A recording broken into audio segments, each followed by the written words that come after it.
Од денеска започнуваат централните настани од 21-то издание на манифестацијата Денови на Кочанскиот ориз.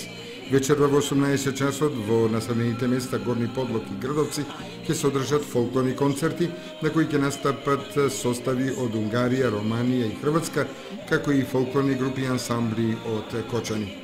Вечерва во 22 часот во трговскиот центар во Кочани во рамките на манифестацијата Денови на Кочанскиот ориз ќе се одржи Оризовата бела ноќ, на која концерт ќе има Каролина Гочева.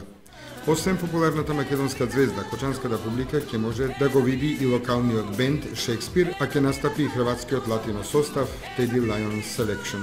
Манифестацијата продолжува и утре сабота во 10 часот во општината Кочани. Градоначалникот ќе приреди прием за представници од фолклорните ансамбли, како и на официјалните делегации, гости на Кочанските денови на Оризот.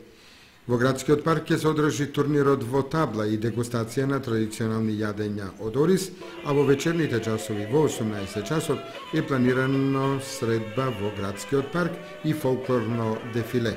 Музичкиот концерт "Пееме и играме во чест на Оризот" ќе се одржи на платото на летната сцена пред Националната установа Центар за култура Бели Мугри со почеток во 18 часот и 30 минути. Во недела е завршениот ден од годинашнава 21 манифестација Денови на Кочанскиот ориз.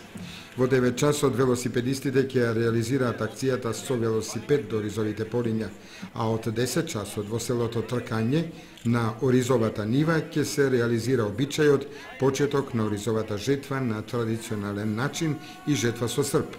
Во 11 часот ќе се реализира обичајот вршитба на гумно, ќе биде отворена изложбата на земјоделски алатки, обработка на ориз, народни носи и постелнина, изложба и дегустација на традиционални жетварски јадења, а потоа следува седенка со Сузана Спасовска под наслов "Ориз жнеам, песни пеам". Потоа ќе се одржи фолклорен концерт и народна веселба, со што ќе заврши 21-то издание на стопанско-културната и меѓународна манифестација Денови на Кочанскиот ориз.